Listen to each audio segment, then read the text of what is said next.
ጥያቄ አለኝ። የ7 ወር ልጅ ቢወለድ ነው የ8 ወር ልጅ ቢወለድ ነው የተሻለ የመኖር እድል ያለው?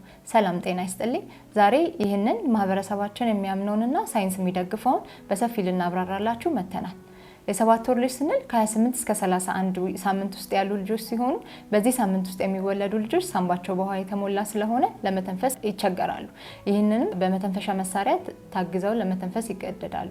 በዚህም የተነሳ የኢንፌክሽን ሪስክም ሆነ የአመጋገብ ስነ ስርዓታቸው ሊዛባ ይችላል። በሌላ በኩል ደግሞ የ8 ወር ልጅን ስንመለከት ከ31 እስከ 35 ያሉ ህፃናት ሲሆኑ በዚህ ሳምንት ውስጥ የሚወለዱ ልጆች በተሻለ የሳንባ እድገት ላይ ስለሚኖሩ ሳንባቸው የመለጠጥና የመተንፈስ እድላቸው ከፍተኛ ነው።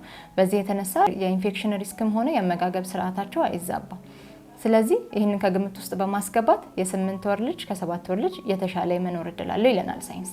ይህን ስንል ግን የ7 ወር ልጅ የመኖር እድል የለውም እያልን አይደለም። በተሻለ የህክምና እርዳታና በፈጣሪ ፍቃድ ሁለቱም የመኖር እድል ይኖራቸዋል። እናመሰግናለን።